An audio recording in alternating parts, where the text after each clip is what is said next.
മനസ്സിനെ ബുദ്ധിയോട് ചേർത്തുകൊണ്ട് നാം നമ്മുടെ ജീവിതത്തെ കുറേ കൂടി സ്വന്തം ഉള്ളിൽ തന്നെ കണ്ടുകൊണ്ട് ഉള്ളിൽ നടക്കുന്ന കാര്യങ്ങളെ മനസ്സിലാക്കി അറിവോടുകൂടി പരിവർത്തനം വരുത്തുന്നതാണ്, വികസിപ്പിക്കുന്നതാണ് ഈ യഥാർത്ഥ ജീവിതം. അതിനുള്ള മാർഗദർശനമാണ്, മാർഗദീപമാണ് ഭഗവത്ഗീത. ഇപ്പം ഗീത എന്ന വാക്ക് കേൾക്കുമ്പോൾ മാർഗദർശി, മാർഗദീപം എന്നൊക്കെ നിങ്ങളെപ്പോഴും മനസ്സിൽ ഉറപ്പിച്ചുകൊള്ളണം. കാരണം ഇത് ജീവിതത്തെ വികസിപ്പിക്കാൻ, ജീവിതത്തെ പരിവർത്തനം വരുത്താൻ, ജീവിതത്തെ ഉന്നതമാക്കാൻ, ഉത്കൃഷ്ടമാക്കാൻ, ശ്രേയസ്കരമാക്കാൻ നമുക്ക് വഴിച്ചേരുന്ന ഉത്തമ മാർഗദർശിയാണ്.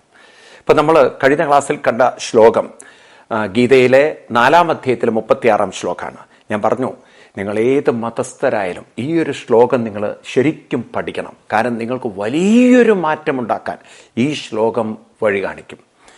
ആ ശ്ലോകം ഒന്ന് നമുക്ക് വായിക്കാം. എല്ലാ മതസ്ഥരോടും, എനിക്ക് പ്രത്യേകിച്ച് ഹിന്ദു മതത്തേക്കാൾ കൂടുതൽ ഇതര മതസ്ഥരോട് എനിക്ക് പറയാനുള്ളത്, നിങ്ങൾ ഈ ശ്ലോകം നിർബന്ധപൂർവം വായിക്കണം.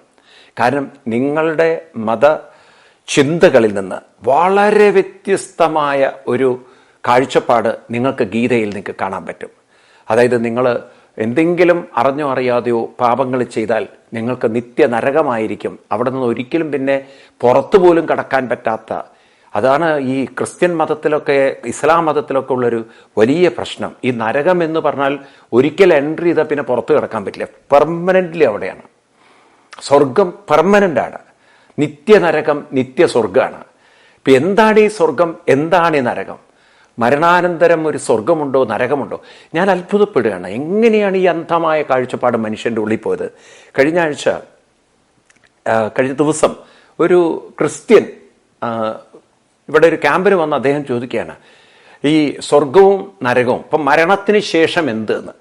അപ്പം സ്വർഗവും നരകവും അവരുടെ ഉള്ളിൽ അങ്ങനെ പഠിച്ചുറപ്പിച്ചിരിക്കുകയാണ്. ആളൊരു ഡോക്ടറും കൂടിയാണ്, അതാണ് അതിശയായത് എനിക്ക്. അപ്പം ഇങ്ങനെ മനുഷ്യൻ്റെ ഉള്ളിൽ സ്വർഗ നരകമുണ്ടെന്ന് ഇങ്ങനെ മതപണ്ഡിതന്മാരെന്ന് പറയുന്ന ശരിക്കുള്ള പാമരന്മാർ, കാരണം അവർ പണ്ഡിതരല്ല. കാരണം പണ്ഡിതൻ എന്ന് പറഞ്ഞാൽ വെറും കിതാബ് ഓതി പഠിക്കുന്നത് എങ്ങനെയാണ് പണ്ഡിതനാവുക? സ്വന്തം ജീവിതത്തിൽ അത് ബോധ്യപ്പെടണം, അവരാണ് പണ്ഡിതര്. പണ്ഡിത എന്ന വാക്കിനർത്ഥം പാണ്ഡിത്യം എന്നത് പുസ്തകത്തിന്റെ പാണ്ഡിത്യമല്ല, അത് ശരിയായ അനുഭവജ്ഞാനമാണ്. ഇപ്പൊ സ്വർഗവും നരകവും എന്താണെന്ന് നമുക്ക് ശരിക്കും ബോധ്യപ്പെട്ടില്ല, കിതാബിൽ എഴുതി വെച്ച് അതുപോലെ ഓതുകയാണ്. അത് വഴിതെറ്റിക്കുകയാണ് സമൂഹത്തെ. അപ്പൊ അദ്ദേഹത്തിന്റെ സംശയം ഇതാണ്, മരണാനന്തരം ആത്മാവിന് എന്ത് സംഭവിക്കും? ഞാൻ ചോദിച്ചു അദ്ദേഹത്തിനോട്, നോക്കൂ, മരണം എന്ന് പറഞ്ഞാൽ അബോധാവസ്ഥയിലാണ്. അബോധാവസ്ഥയിൽ മനുഷ്യൻ മരിച്ചാൽ പിന്നെ എന്ത് സംഭവിക്കും എന്നത്, അതിന് ബോധാവസ്ഥ തിരിച്ചു വരണം, അതിന് ശരീരം കിട്ടണം. അപ്പൊ അത് ശരീരത്തിലേക്ക് തന്നെ വരും. പുനർജന്മം എന്ന് പറയുന്ന അതാണ്. അല്ലാതെ അത് സ്വർഗത്തിൽ പോവും നരകത്തിൽ പോവും എന്ന് പറയുമ്പോൾ അത് വലിയൊരു വികലമായ കാഴ്ചപ്പാടാണ്. കാരണം സ്വർഗത്തിൽ പോയാലും നരകത്തിൽ പോയാലും അനുഭവിക്കാൻ ശരീരമില്ലെങ്കിൽ നിങ്ങൾക്ക് എങ്ങനെ അബോധാവസ്ഥയിലുള്ള ഒരാൾക്ക് എന്തനുഭവിക്കാൻ പറ്റും? ഞാൻ അദ്ദേഹത്തോട് ചോദിച്ചു, ഒരു അബോധാവസ്ഥയുള്ള ഒരു രോഗി, ഇവിടെ തന്നെ നോക്കൂ, നിങ്ങൾ സ്വർഗത്തിലേക്കും നരകത്തിലേക്കും പോണ്ട. അബോധാവസ്ഥയിൽ ഇരിക്കുന്ന ഒരാൾക്ക് അയാൾക്ക് എന്തൊക്കെ നരകയാതനകൾ അയാളുടെ ശരീരത്തിന് ഏൽപ്പിച്ചാലും അറിയുന്നുണ്ടോ? ഒരു ചെറിയ ഉദാഹരണം നോക്കൂ, നിങ്ങളെ അനസ്തീഷ്യ തന്ന് അബോധാവസ്ഥയിലേക്ക് കൊണ്ടുപോയി കുത്തിക്കേറി പൊളിച്ചാലും നിങ്ങൾക്ക് എന്ത് വേദന? ഡോക്ടർമാർ നിങ്ങളെ ഹൃദയ ശസ്ത്രക്രിയ ചെയ്യട്ടെ, നിങ്ങളുടെ വയറിന് ശസ്ത്രക്രിയ ചെയ്യട്ടെ, തലച്ചോറിന് ശസ്ത്രക്രിയ ചെയ്യട്ടെ, ഇതൊക്കെ നടക്കുന്നുണ്ടല്ലോ, വല്ല വേദനയും ആരെങ്കിലും അറിയുന്നുണ്ടോ? പിന്നെ ബോധം വന്നതിന് ശേഷമല്ലേ ഈ തുന്നിക്കൂട്ടിയതിൻ്റെയും മറ്റും അതിന് നിങ്ങൾക്ക് ധാരാളം അവർ സ്ലീപ്പിംഗ് പിൽസും അതുപോലെ പെയിൻ കില്ലറൊക്കെ തരുന്നുമുണ്ട്. അപ്പൊ ഈ അബോധാവസ്ഥയിലുള്ളവർക്ക് എന്ത് നരകം? നിങ്ങൾ പറയൂ. ഇനി അബോധാവസ്ഥയിലുള്ളവൻ എന്ത് സ്വർഗം? അവന്റെ മുന്നിൽ സുന്ദരികൾ നൃത്തമാടി, അവന്റെ മുന്നിൽ മദ്യപ്പുഴ ഒഴുകി. What does it matter for him? കാരണം അബോധാവസ്ഥയിലാണ്. ഈ അബോധാവസ്ഥയിൽ മരിക്കുന്നവന് സ്വർഗത്തിലും നരകത്തിലും ബോധമുണ്ടാവണമെങ്കിൽ ശരീരം വേണോ വേണ്ടയോ? അതാണ് എനിക്ക് ചോദിക്കേണ്ടത്. അങ്ങനെ ശരീരം വേണമെന്നുണ്ടെങ്കിൽ ആ ശരീരം എവിടെ നിന്ന് കിട്ടും? അതൊരു അച്ഛനമ്മമാരിൽ നിന്നാണ് കിട്ടുന്നെങ്കിൽ സ്വർഗവും ഭൂമിയും തമ്മിലുള്ള വ്യത്യാസം എന്ത്? What is the difference? അല്ലല്ല, അവിടെ ദൈവം ശരീരം കൊടുക്കും എന്ന് നിങ്ങൾ പറയുകയാണെങ്കിൽ ദൈവം അങ്ങോട്ട് ബോധം കൊടുക്കും എന്നൊക്കെ പറഞ്ഞ, എന്തേ ആ ദൈവം ഭൂമിയിൽ അബോധാവസ്ഥയിൽ കിടക്കുന്നവർക്ക് ബോധം കൊടുക്കാത്തത്? എന്തേ ഇവിടെ ദൈവം എത്രയോ പെൺകുട്ടികൾ കല്യാണം കഴിഞ്ഞിട്ട് കുട്ടികളാവാത്തവരില്ലേ? എന്തേ ഇവിടെ ദൈവം അങ്ങനെ ഒരു കുഞ്ഞിനെ കൊടുക്കാത്തത്? അപ്പൊ ദൈവത്തിന് സ്വർഗത്തിൽ മാത്രമേ നിയമങ്ങളുള്ളൂ എന്നാണോ? അത് ദൈവത്തിന്റെ ഒരു കഴിവുകേടല്ലേ? അപ്പൊ ഇത്ര ദുർബലനാണ്? ഭൂമിയിലൊന്നും ചെയ്യാൻ പറ്റാത്ത ദൈവം സ്വർഗത്തിൽ മാത്രം ചെയ്യാൻ പറ്റുന്ന ഒരു ദൈവത്തെ, അതാണോ നിങ്ങൾ വിശ്വസിക്കുന്ന ദൈവം? പിന്നെ നിങ്ങൾ സർവജ്ഞൻ, സർവശക്തിമാൻ എന്നൊക്കെ വിളിക്കുന്നതിന് എന്തർത്ഥമുണ്ട്? അതുകൊണ്ട് ദൈവ കാഴ്ച വികലമാക്കരുത്. ഇതൊക്കെ അന്ധമായ മതം പഠിച്ചവർക്കുള്ള വിവരദോഷത്തരങ്ങളാണ്. ഒരാൾ മരിക്കുമ്പോൾ അബോധാവസ്ഥയിലാണ്, അബോധാവസ്ഥയിൽ തന്നെയാണ് അയാൾ മരിക്കുന്നത്. അത് കഴിഞ്ഞിട്ട് അയാൾക്ക് ബോധാവസ്ഥ ഉണരണമെങ്കിൽ അയാൾക്കൊരു ശരീരം വേണം. ഇത് നിങ്ങൾ ഇവിടെ വെച്ച് തന്നെ സ്വന്തം ജീവിതത്തിൽ ബോധ്യപ്പെട്ടാൽ ഒരു മത ചിന്തകനും വികലമാക്കാൻ നിങ്ങളുടെ ജീവിതത്തെ സാധ്യമല്ല. നിങ്ങളതിനെ അനുവദിക്കില്ല. കാരണം നിങ്ങൾക്ക് വ്യക്തമായ ധാരണയുണ്ട്, അറിവുണ്ട്, നിങ്ങൾക്ക് മനസ്സിലാവും ജീവിതത്തെ. അപ്പം അതുകൊണ്ട് നാം മനസ്സിലാക്കുക, നാം ഇവിടെ ജീവിച്ചിരിക്കുമ്പോൾ നമുക്ക് നമ്മുടെ ജീവിതത്തെ സ്വർഗീയമാക്കാൻ പറ്റുമോ? അതാണ് എൻ്റെ ചോദ്യം. അതാണ് ഗീത ചോദിച്ചത്, അതാണ് കൃഷ്ണൻ ചോദിക്കുന്നത്. നിങ്ങൾക്ക് ഇവിടെ ജീവിക്കുമ്പോൾ ജീവിതത്തെ സുന്ദരമാക്കാൻ സാധിക്കുമോ? കൃഷ്ണൻ പറയുന്നു സാധിക്കും. ഭാരതത്തിലെ ഗുരുക്കന്മാർ പറയുന്നു സാധിക്കും. അപ്പം അതിനെന്ത് വേണം? അതിനാണ് ഈ ശ്ലോകം നിങ്ങളോട് പഠിക്കാൻ പറഞ്ഞത്. ഈ ശ്ലോകം നിങ്ങൾക്ക് വഴി കാണിക്കുന്നത്. ആ ശ്ലോകം ഒന്നുകൂടി നമുക്ക് ചൊല്ലാം. അഭിഛേതസി പാപേഭ്യ സർവേഭ്യ പാപകൃത്തമാം സർവം ജ്ഞാനപ്ലവേനൈവ വൃജിനം സംതരിഷ്യസി. അഭിഛേതസി പാപേഭ്യ സർവേഭ്യ പാപകൃത്തമാം സർവം ജ്ഞാനപ്ലവേനൈവ വൃജിനം സംതരിഷ്യസി. കഴിഞ്ഞ ക്ലാസ്സിൽ നമ്മൾ കണ്ടു പാപേഭ്യ സർവേഭ്യ എന്ന വാക്കുകളൊക്കെ. സർവേഭ്യ എന്ന് പറഞ്ഞാൽ എല്ലാ ഏഭ്യന്മാരും അല്ല, എല്ലാവരും. എങ്ങനെയുള്ള എല്ലാവരും? പാപം ചിന്തിക്കുന്നവര്. അതായത് കുറ്റബോധം, മാനസികമായ വിഷമങ്ങള്, വേദനകള്, പ്രയാസങ്ങള്, അങ്ങനെ പരിഭവങ്ങൾ, അങ്ങനെ വേണ്ടാത്ത ചിന്തകളുടെ ലോകത്തിൽ അങ്ങനെ രമിക്കുന്ന ആളുകൾ, അല്ലെങ്കിൽ അതിൽ കറങ്ങുന്ന ആളുകൾ, അവരെയാണ് ഇവിടെ പാപേഭ്യ എന്ന് പറഞ്ഞത്. അപ്പൊ പാപേഭ്യന്മാരാണ് എന്നെങ്ങനെയാ മനസ്സിലാക്കുക? അനാവശ്യമായ ചിന്തകളിൽ നിന്നും പുറത്ത് കിടക്കാൻ പറ്റും. ചില കൂട്ടരുണ്ട് ഓട്ടിസം ബാധിച്ച കുറെ ആളുകൾ, അവരെ സംബന്ധിച്ച് ദേ ആർ ഹെൽപ്ലെസ്. അവർക്ക് അവരുടെ ചിന്തയിൽ നിന്ന് പുറത്ത് കിടക്കാൻ പറ്റുക. എന്നാൽ കുറെ പേര് സ്വയം വരുത്തി വയ്ക്കുന്നതാണ് അനാവശ്യമായ ചിന്തകൾ. അങ്ങനെ ഇനിയിപ്പോ കേരളത്തിലൊക്കെ ഈ തരത്തിലുള്ള കൂട്ടർ കൂടുന്നാ പറയണത്. കാരണം ചെറുപ്പത്തിലെ കഞ്ചാവും അതിനപ്പുറത്ത് പുതിയ പുതിയ പേരുകളൊക്കെ കേട്ടാൽ ഭയം വരും. MDES എന്തൊക്കെയോ പേരുകളൊക്കെ ഉള്ള വളരെയധികം സിന്തറ്റിക് ആയിട്ടുള്ള ലഹരി വസ്തുക്കൾ, അതിങ്ങനെ ഇഞ്ചക്ട് ചെയ്തിട്ടും സ്മെല് ചെയ്തും. കഴിഞ്ഞ ദിവസം ഒരു പോലീസ് അവരുടെ റെക്കോർഡിൽ പറഞ്ഞൊരു കാര്യമാണ്, ഇവര് ഇങ്ങനെ ചെക്കിൻ ചെയ്തുകൊണ്ടിരിക്കുമ്പം 2-3 അങ്ങനെ മയങ്ങി കിടക്കുക കാറില്. അപ്പൊ ഇവര് നല്ല വെള്ളം അടിച്ചിട്ട് കിടക്കുക എന്നാ വിചാരിച്ചത്. പിന്നെ നോക്കുമ്പോഴാണ് ഇത് വെള്ളത്തിന്റെ അല്ല, കാരണം ഇങ്ങനെ ഊതിക്കുന്ന സംവിധാനങ്ങളൊക്കെ ഉണ്ടല്ലോ, അപ്പൊ അതിലൊന്നും വരുന്നില്ല. പിന്നെ ഇതെന്താണ് നോക്കുമ്പോഴാണ് ഇവരുടെ കയ്യിൽ ഈ തരത്തിലുള്ള പുകയാണ്. ഇത് സ്മോക്കിലൂടെ പിടിക്കുകയാണ് അവര്. അപ്പൊ അതിനുള്ള സംവിധാനങ്ങളൊക്കെ കാറിൽ വെച്ചിരിക്കുകയാണ്. ഇപ്പൊ ആലോചിച്ച് നോക്കുക, എവിടേക്കാണ് യുവത്വം പോകുന്നതെന്ന്. ഇത് എവിടെയാ കൊണ്ടെത്തിക്കുന്ന അറിയോ? മാരകമായ മാനസിക രോഗങ്ങളിലേക്കാണ്. ശാരീരിക രോഗം ഒരു ഭാഗത്ത് നിൽക്കട്ടെ, കാരണം ഇതിങ്ങനെ വലിച്ച് അഡിക്ഷൻ എന്ന് പറയും. അഡിക്ഷൻ്റെ അടുത്ത സ്റ്റേജാണ് ഒരുതരം ഇത് കിട്ടിയിട്ടില്ലെങ്കിൽ ഉണ്ടാകുന്ന ഹിസ്റ്റീരിയ എന്ന് പറയും, ഭ്രാന്തിൻ്റെ ഒരു ലക്ഷണം. പിന്നെ അത് കിട്ടാതെ വന്നു കഴിഞ്ഞാൽ ആ ബാലൻസ് തെറ്റി ആ ഹിസ്റ്റീരിയയിൽ നിന്ന് അവർ ഇന്ന് നമ്മൾ പറയുന്ന മാനസിക രോഗത്തിൻ്റെ ഒരു വലിയൊരു വയലൻ്റ് ആയിട്ടുള്ളൊരു മാനസിക രോഗി എന്ന് പറയില്ലേ, വളരെ വയലൻ്റ് ആയിട്ടുള്ള ഭ്രാന്ത് എന്ന് പറയുന്ന അവസ്ഥയിലേക്ക് ആ ഹിസ്റ്റീരിയ എല്ലാം കൂടി ഒരു തരം മെൻ്റൽ ഡിപ്രഷൻ, സപ്രഷൻ, ഫ്രസ്ട്രേഷൻ, ഇത് മൂന്നും കൂടെ അങ്ങോട്ട് ഒരുമിച്ച് വന്നു കഴിഞ്ഞാൽ ഡിപ്രഷൻ, ഫ്രസ്ട്രേഷൻ ആൻഡ് ഒരു ഹൈ ലെവലിലുള്ള മെൻ്റൽ അജിറ്റേഷൻ, നമുക്ക് ചിന്തിക്കാൻ പോലും പറ്റാത്ത മൈൻഡിൻ്റെ അജിറ്റേഷൻ, ഭയങ്കരമായത്. ഇതങ്ങോട്ടും മനസ്സിനെ ഒരു ഭ്രാന്തിൻ്റെ അവസ്ഥയിലേക്ക് എത്തും.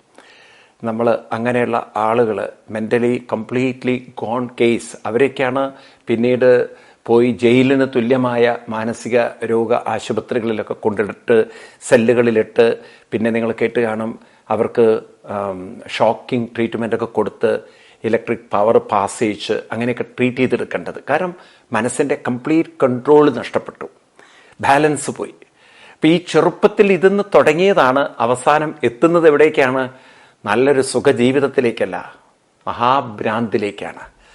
വളരെ ഇൻസെയിൻ എന്ന് പറയുന്ന കംപ്ലീറ്റ്ലി മെൻ്റലി ഗോൺ കേസിലേക്ക് മനുഷ്യനെത്തുകയാണ്. അപ്പം അതുകൊണ്ട് അതിലേക്കൊക്കെ മനസ്സ് പോകുന്നതിന് കാരണം എന്താണ്? സുഖം അതിലുണ്ടെന്ന് വിചാരിച്ചിട്ടാണ്, സന്തോഷം അതിൽ കിട്ടുമെന്ന് വിചാരിച്ചിട്ട്. പക്ഷേ സുഖം കിട്ടിയിരുന്നു, കാരണം മനസ്സ് കുറച്ച് നേരത്തേക്ക് അങ്ങനെ ആവി പറക്കുന്ന പോലെ അങ്ങനെ പറക്കുകയാണ്, മണിക്കൂറുകളോളം ഒരു പിടുത്തമില്ലാതെ. ലോകത്തിൽ ഇത്രയൊരു സുഖം. കാരണം മനസ്സ് മുഴുവൻ നമ്പ് ചെയ്ത് കിട്ടുന്നൊരു സുഖമാണത്. ഈ തലച്ചോറുള്ള സകല നാഡികളെയും നമ്പ് ചെയ്ത് മരവിപ്പിക്കുമ്പോൾ കിട്ടുന്നൊരു സുഖം. അല്ലാതെ സുഖം ഇല്ലേ എന്നിവർ ചിന്തിക്കുന്നില്ല. അതിനാണ് അല്പം സുഹൃതം വേണം, അല്പം ഒരു ഭാഗ്യം വേണം. ഭാഗവത്തിൽ പറയുന്ന പോലെ ഭാഗ്യോദയേന ബഹുജന്മ സമാർജിതേന സത്സംഗമേ വലപതേ പുരുഷോ യഥാ വൈ. അതിനാണ് ചെറുപ്പത്തിൽ തന്നെ അങ്ങനെ സുഹൃതമുള്ള ഒരു അച്ഛനമ്മമാരൊക്കെ കിട്ടേണ്ടത്.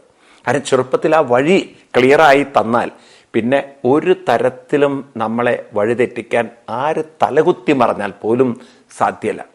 നല്ലൊരു ശതമാനം ചെറുപ്പക്കാരും വഴിതെറ്റുന്നതിന് കാരണം അവരുടെ കൂട്ടുകാരുടെ പ്രേരണയാണ്. നല്ല കുട്ടികൾ പോലും വഴിതെറ്റുന്നതിന് കാരണം ആ കൂട്ടുകാരവരെ പ്രേരിപ്പിക്കുക. ഇത് പരമാനന്ദം, പരമസുഖം, പാവങ്ങൾ ചെന്ന് വീഴാണ്.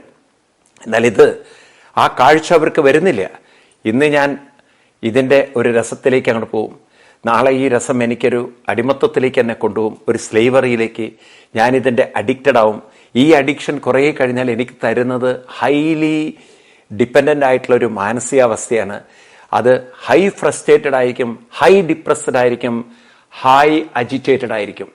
ഞാൻ താളം തെറ്റും, എൻ്റെ മാനസിക തല തെറ്റും, ഞാനൊരു ഇൻസെയിൻ ആയിരിക്കും. ഞാൻ കംപ്ലീറ്റ്ലി ഒരു മാനസിക രോഗിയാവാനുള്ള യാത്രയിലേക്കാണ്. അരുതെന്ന് പറയാൻ, അരുത് എന്ന് സ്വയം ചിന്തിക്കാൻ പറ്റാത്ത കൂട്ടരാണിത്.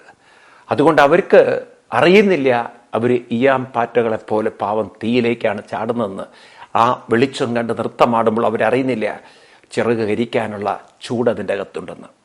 അപ്പം അതുകൊണ്ട് ഇവിടെ കൃഷ്ണൻ ഓർമ്മിപ്പിക്കുകയാണ്, നമ്മുടെ ജീവിതത്തിൽ നമുക്ക് എപ്പോൾ നിങ്ങൾ തിരിച്ചറിയുന്നു നിങ്ങൾക്ക് വലിയ മാനസിക വേദനയും വിഷമവും ദുഃഖവും പ്രയാസവും ഒക്കെ ഉണ്ട്, നിങ്ങളുടെ ജീവിതത്തെ ഒന്ന് മാറ്റിയെടുക്കണം, ജീവിതത്തിലൊരു ഉന്നതി ഉണ്ടാവണം എന്നെപ്പോൾ കരുതുന്നു, അന്ന് നിങ്ങൾക്ക് മനസ്സിലാക്കാം ഭഗവത്ഗീത നമുക്ക് ഒരു വലിയ മാർഗദർശിയാണ്. ഗീത മനസ്സിലായാൽ നിങ്ങളുടെ ജീവിതം പരിവർത്തനം വന്നു. കാരണം ഏത് തരത്തിലുള്ള മാനസിക പ്രശ്നത്തിൽ നിന്ന് മനുഷ്യന് പുറത്തു കടക്കാൻ അതിഗംഭീരമായ മാർഗം ഗീത കാണിച്ചു തരാം. അതും ഹയസ്റ്റ് മോഡേൺ സയൻറ്റിഫിക് ഒരു എന്താ പറയുക, ഒരു വിസ്ഡം അല്ലെങ്കിൽ സയൻറ്റിഫിക് ഒബ്സർവേഷനാണ് ഗീതയിലുള്ളത്. നിങ്ങൾക്കിതല്ല എന്ന് തെളിയിക്കാൻ ഇന്നത്തെ ആധുനിക വിദ്യാഭ്യാസം കൊണ്ടുപോലും സാധ്യമല്ല. ഹയസ്റ്റ് സൈക്കോളജി, ഹയസ്റ്റ് ലോകം കണ്ട സൈക്കോളജിയിൽ വെച്ച് ഹയസ്റ്റ് സൈക്കോളജി ലോകം ഇത്ര കണ്ടിട്ടില്ല. അതിനും അപ്പുറത്തുള്ള സൈക്കോളജിയാണ് ഗീതയുള്ളത്. അപ്പം അതുകൊണ്ട് ഇതൊരു വലിയ ഉൾക്കാഴ്ചയാണ്. അപ്പം അതുകൊണ്ട് എല്ലാവരും എന്ത് വേണം, ഈ ശ്ലോകം പ്രത്യേകിച്ച് ഞാൻ പറഞ്ഞില്ലേ, വേണ്ടാത്ത കൂട്ടുകെട്ടിലും വേണ്ടാത്ത കാര്യങ്ങളിലൊക്കെ പെട്ട് കിടക്കുന്നവർ ഈ ഒരു ശ്ലോകം പഠിക്കുക. ഇതെപ്പോഴും നിങ്ങളുടെ മനസ്സിലുണ്ടാവട്ടെ. അഭി ചേതസി പാപേഭ്യ പാപേഭ്യ പാപകൃത്തമ. പാപം എന്ന വാക്കിനെ നമ്മൾ ഡിഫൈൻ ചെയ്തു. എന്താണ്? All kinds of negative thoughts R since. എന്താണ് സിൻ? വേണ്ടാത്ത നെഗറ്റീവ് ചിന്തകളാണ് പാപം. നിങ്ങൾക്ക് റിഗ്രറ്റ് ഉണ്ടാക്കുന്ന, നിങ്ങൾക്ക് വേദനയും വിഷമവും പരിതാപവും പരിഭവവും ഒക്കെ ഉണ്ടാക്കുന്ന, നിങ്ങൾക്ക് നിങ്ങളിൽ തന്നെ ഒരു ഇൻഫീരിയോറിറ്റി കോംപ്ലക്സ് ഉണ്ടാക്കുന്ന, നിങ്ങളിൽ തന്നെ ഒരു മാനസികമായ വിഭ്രാന്തി ഉണ്ടാക്കുന്ന, വിഷമമുണ്ടാക്കുന്ന ചിന്തകളെയാണ് പാപം എന്നറിയേണ്ടത്. പാപം എന്നാൽ all kinds of negative thoughts. ഇത് മറക്കരുത്, ഞാൻ ആവർത്തിക്കുകയാണ്. Thoughts are negative thoughts are the sins. അതെപ്പോഴും ഓർമ്മയിൽ വയ്ക്കുക. എൻ്റെ മനസ്സിലുള്ള വേണ്ടാത്ത ചിന്തകളാണ് പാപങ്ങൾ. ഇപ്രകാരമുള്ള പാപചിന്തകൾ, അതിൽ നിന്ന് പുറത്ത് കടക്കാൻ മനുഷ്യന് സാധിക്കുമോ? ഭഗവാൻ പറയുന്നു, സാധിക്കുന്നു. എങ്ങനെ സാധിക്കും? സർവം ജ്ഞാനപ്ലവം, ജ്ഞാനമാകുന്ന തോണിയിൽ കയറിയാൽ നിങ്ങൾക്ക് ഈ പാപത്തിൽ നിന്നും പുറത്ത് കിടക്കാം. ഏത് ജ്ഞാനത്തിലാണ് കയറേണ്ടത്? ഏത് ജ്ഞാനത്തിലാണ് സഞ്ചരിക്കേണ്ടത്? ജ്ഞാനപ്ലവം. ജ്ഞാനപ്ലവം എന്നാണ് ജ്ഞാനമാകുന്ന തോണി, ജ്ഞാനമാകുന്ന ബോട്ട്. ഞാൻ കഴിഞ്ഞ ക്ലാസ്സിൽ പറഞ്ഞു, പ്ലവം എന്നതിന് തോണി, ബോട്ട് അഥവാ ഷിപ്പ്, അങ്ങനെ പല അർത്ഥങ്ങളുണ്ട് സന്ദർഭോചിതമായിട്ട്. ഇപ്പം ഇവിടെ ജ്ഞാനമാകുന്ന കപ്പലിൽ, ഈ വാക്ക് കേൾക്കുമ്പോൾ നിങ്ങൾ നാരായണ ഗുരുദേവന്റെ ദൈവദശകം ഓർക്കുന്നുണ്ടോ? ദൈവമേ കാത്തുകൊള്ളുകങ്ങ് കൈവിടാതിന്നു ഞങ്ങളെ, ആവിതൻ നാവികൻ നീ ഒരു നാവികനാണ്. ആവിതൻ തോണിയിൽ, ഈ ആവിതൻ തോണി, അന്ന് ആവിത്തോണികൾ, അതായത് ബോട്ട്, കപ്പലുകൾ, അതിൻ്റെ നാവികനായ നീ ആണ് ഞങ്ങൾക്ക്. നാവികൻ നീരാവിതൻ തോണിയിൽ. അപ്പൊ അങ്ങനെയുള്ള ദൈവമേ ഞങ്ങൾ കൈതൊഴാം എന്ന് നാരായണ ഗുരുദേവൻ പറയുന്ന പോലെ ഇവിടെയും കൃഷ്ണൻ പറയുന്നു, ജ്ഞാനപ്ലവേനേവ വൃജനം സന്തരിഷ്യസി. ജ്ഞാനപ്ലവം, ജ്ഞാനമാകുന്ന ബോട്ട്, ജ്ഞാനമാകുന്ന ഭഗവാൻ മുരുകനെ വിളിക്കുന്ന ജ്ഞാനക്കുളന്തേന്നാണ്, ജ്ഞാനത്തിൻ്റെ കുട്ടിയെന്ന്. ജ്ഞാന ഫലം, അറിവാകുന്ന ഫലം. ബൈബിളിൽ നോക്കിക്കഴിഞ്ഞാൽ നിങ്ങൾക്ക് കാണാം, ആപ്പിളിനെ വിളിച്ചിരിക്കുന്നത് ജ്ഞാനഫലം എന്നാണ്, അറിവിൻ്റെ ഫലം എന്നാണ്. അറിവിൻ്റെ ഫലത്തിലൂടെ മാത്രമേ പാപത്തെ നമുക്ക് മറികടക്കാൻ പറ്റുള്ളൂ. പാപം എന്ന് പറഞ്ഞാൽ ഈ വേണ്ടാത്ത ചിന്തകളിൽ നിന്ന്. അപ്പൊ എന്താണ് ഈ ജ്ഞാനപ്ലവം, ജ്ഞാനത്തോണി, ജ്ഞാനമാകുന്ന ബോട്ട്, ജ്ഞാനമാകുന്ന ഒരു നൗക? എന്താണത്? എല്ലാ മതങ്ങളിലും നിങ്ങൾക്ക് ഇതുപോലുള്ള പ്രയോഗങ്ങൾ കാണാം. ഈ നൗകയുടെ ചിത്രങ്ങൾ നിങ്ങൾക്ക് ബൈബിളിൽ കാണാം. ജ്ഞാനമാകുന്ന വെള്ളം നിങ്ങൾക്ക് ഖുറാനിൽ കാണാം. ഒക്കെ ജ്ഞാനത്തിൻ്റെയാണ്. ഈ ജ്ഞാനത്തിൻ്റെ വെള്ളം കുടിച്ചു കഴിഞ്ഞാൽ പാപം തീർക്കാം. അതാണ് നിങ്ങൾ കണ്ടു കാണും, ഈ മക്കയിൽ പോയി എല്ലാവരും എന്താണ് ഹജ്ജ് ചെയ്ത് കഴിഞ്ഞിട്ട് വരുമ്പം അവിടുന്ന് സംസം വെള്ളം കൊണ്ടുവരും. ഇത് ജ്ഞാനവെള്ളമാണെന്നാണ്. ഇപ്പം എന്താണ് ശരിക്കും? ഇതൊക്കെ പുറത്തുനിന്ന് കൊണ്ടുവരുന്നതൊക്കെ അതിൻ്റെ പ്രതീകങ്ങളാണ്. ശരിക്കും ഉള്ളിൽ നമ്മൾ അനുഭവിക്കേണ്ടതാണ് ജ്ഞാനമാകുന്ന തീർത്ഥം, ജ്ഞാനമാകുന്ന തോണി. കാരണം ഇപ്പം ജ്ഞാനമാകുന്ന പഴം കഴിക്കണം. ഇപ്പം എന്താണ് ഈ ജ്ഞാനം? അതാണ് ഏറ്റവും ഇമ്പോർട്ടൻ്റ്. ഈ ജ്ഞാനം എന്ന് പറയുന്നത് പുസ്തകജ്ഞാനം അല്ല. അതാദ്യം മനസ്സിലാക്കുക. It's not the knowledge from the book, nothing to do with the book. പിന്നെന്താണ് ജ്ഞാനം? ഈ ജ്ഞാനം എന്നത് നിങ്ങളുടെ ബുദ്ധിയുടെ, നിങ്ങളുടെ ഉള്ളിലുള്ള ബുദ്ധിയുടെ, അതിൻ്റെ നിരീക്ഷണ, അതുപോലെ നിങ്ങളുടെ ജീവിതത്തെ നയിക്കാനുള്ള, അതിനെ ലീഡ് ചെയ്യാനുള്ള, ഗൈഡ് ചെയ്യാനുള്ള കഴിവിൻ്റെ പേരാണ് ജ്ഞാനം. ഇപ്പൊ രണ്ട് വാക്കുകൾ നിങ്ങൾ മറക്കരുത്. ബുദ്ധിയുടെ self observation and self guiding.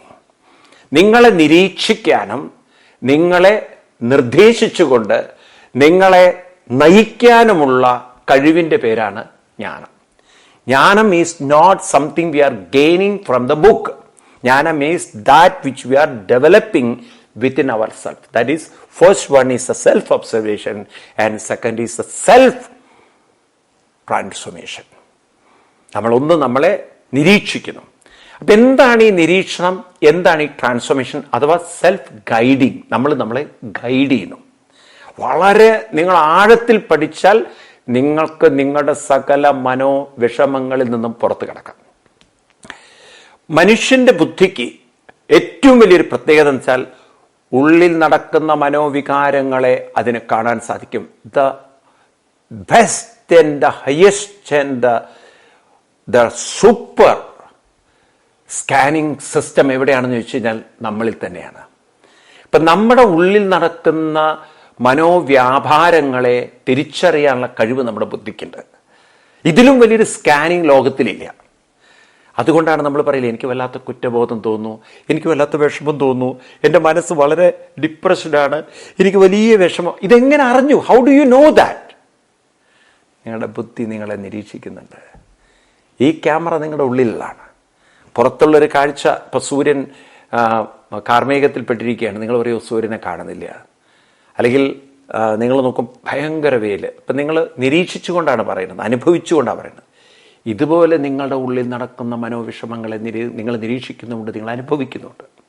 അതുകൊണ്ടാണ് നിങ്ങൾക്ക് പറയാൻ പറ്റുന്നത്, I M so unhappy, I M so miserable, I M so frustrated, I M so depressed, I M so tensed.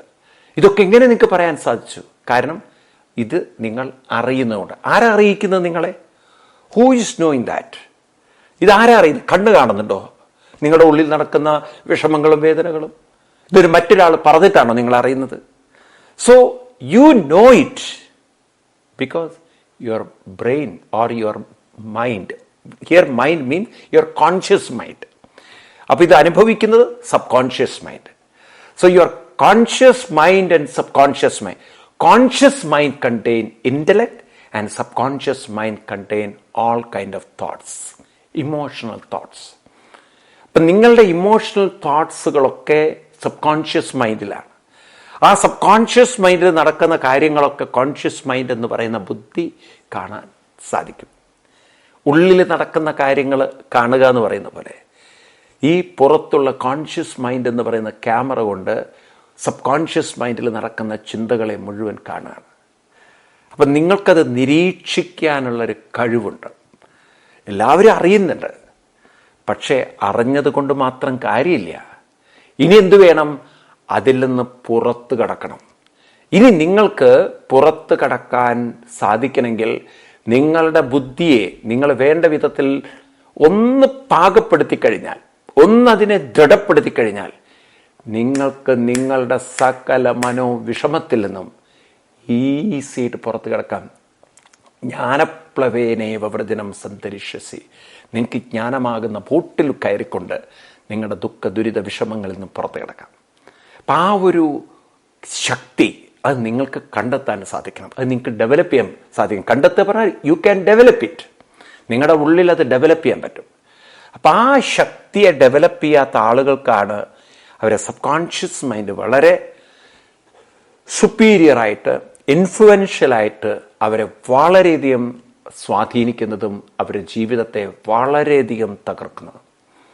നിങ്ങൾ ചെടികളൊക്കെ വളർത്തുന്ന ആളുകൾക്ക് മനസ്സിലാവും, ചെടികളിൽ എന്തെങ്കിലും മഞ്ഞളിപ്പ് വന്നു കഴിഞ്ഞാൽ നിങ്ങളതിന് വേണ്ട പ്രതിവിധി ചെയ്തിട്ടില്ലെങ്കിൽ ആ മഞ്ഞളിപ്പ് കൂടിക്കൂടി ആ ചെടി നശിച്ചു. ഇതുപോലെ തന്നെ നിങ്ങൾ കാണും പല ഫംഗൽ ഇൻഫെക്ഷൻ വന്ന ചെടികളുടെ കമ്പുകൾ ഉണങ്ങിപ്പോകുന്നു. അപ്പം അതിന് ഈ തുരിശ് എന്നൊക്കെ പറയുന്ന സാധനം അടിച്ച് മാറ്റിയെടുക്കുന്ന പോലെ നിങ്ങൾ ഈ മനസ്സിൽ വരുന്ന ഇത്തരത്തിലുള്ള വൈറസ് ചിന്തകൾ, അതായത് അനാവശ്യമായ ചിന്തകൾ, ഇത് നമ്മുടെ ജീവിതം ഉണക്കിക്കളയും നമ്മളാരും അറിയില്ല. അപ്പം അതുകൊണ്ട് നമ്മുടെ മനസ്സിൽ അനാവശ്യമായ ചിന്തകളുണ്ട്, ഉറപ്പാണ്. ചിന്തിക്കരുതെന്നൊക്കെ പറയാൻ എളുപ്പമാണ്, പക്ഷെ ചിന്തകളുണ്ട്. ഈ ചിന്തകളിൽ നിന്നും കരകയറണം. അതാണ് പാപത്തിൽ നിന്നുള്ള മുക്തി. പാപത്തിൽ നിന്നും പുറത്ത് കിടക്കുക എന്ന് പറഞ്ഞാൽ ഡെസ്റ്റിനിയെ നമ്മൾ മാറ്റണം. അതിനെ നമ്മൾ കംപ്ലീറ്റ്ലി നമ്മൾ മാറ്റണം. ഡെസ്റ്റിനി മാറ്റണമെങ്കിൽ നിങ്ങൾക്കൊരു ഡെസ്റ്റിനേഷൻ വേണം, അല്ലെങ്കിൽ നിങ്ങൾ ഡെസ്റ്റിനിയിൽ കിടന്ന് കറങ്ങും. നിങ്ങൾക്ക് വിധി വേണോ? നിങ്ങൾക്ക് നിങ്ങളുടെ ജീവിതത്തിൽ വഴി വേണോ? ഒരു ഡെസ്റ്റിനേഷൻ വേണം. വഴിയുള്ളവർക്ക് വിധി തടസ്സമല്ല. വഴിയില്ലാതെ പോകുന്നവർക്കാണ് ഡെസ്റ്റിനി പറയുന്ന വഴിയിലൂടെ പോണ്ടി വരിക. നിങ്ങൾ നോക്കൂ, പാടത്ത് വെള്ളം നിറയും മഴക്കാലത്ത്. നിങ്ങളതിന് പോവാൻ വരമ്പുകളിലൂടെ ഈ പല കൃഷിക്കാരും ചെയ്യുന്നതെന്ന് വെച്ചാൽ വയലുകൾക്കിടയിൽ ഈ വെള്ളത്തിന് പോകാനുള്ള ചാലുകൾ ഉണ്ടാക്കും. അവർ പരസ്പരം സഹകരിച്ചിട്ട്. പിൽക്കാലത്ത് എന്തു പറ്റിയെന്ന് വെച്ച് കഴിഞ്ഞാൽ കേരളത്തിൽ സ്വാർത്ഥരായപ്പോൾ മനുഷ്യൻ ആ സ്ഥലം കൂടി വെട്ടിപ്പിടിച്ച് അവനവൻ്റെ വയലാക്കി. അപ്പോൾ ഓരോ പാടത്തും വെള്ളം നിറഞ്ഞാൽ പിന്നെ മറ്റവൻ്റെ കൃഷി നശിച്ചു. ഈ കുട്ടനാട്ടിലൊക്കെ സംഭവിക്കുന്ന ഒരുപാട് ദുരന്തം ഇതിൽ നിന്നുണ്ടായത് കൂടിയാണ്. പണ്ട് കാലത്ത് വെള്ളത്തിന് പോകാനുള്ള സംവിധാനങ്ങൾ ഉണ്ടായിരുന്നു.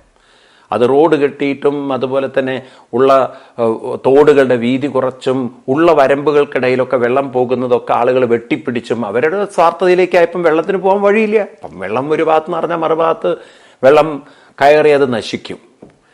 ഇതുപോലെ മനുഷ്യന്റെ മനസ്സിലും അനാവശ്യമായ ചിന്തകൾ വന്നാൽ സ്വന്തം ജീവിതവും മറ്റുള്ളവരുടെ ജീവിതവും തകർക്കും. അപ്പം അതിന് നമുക്ക് വേണ്ടത് എന്താണ്? ബുദ്ധിക്ക് പോവാൻ ഒരു വഴി നമ്മൾ തിരഞ്ഞെടുത്ത് ആ വഴിയിലൂടെ വളരെ വ്യക്തതയോടെ, ധൃതയോടെ, കൃത്യതയോടെ നിങ്ങൾ യാത്ര ചെയ്യാൻ തയ്യാറുണ്ടോ? പാപത്തെ മറികടക്കാം. ബുദ്ധി വഴി അവർക്ക് പാപത്തെ മറികടക്കാം.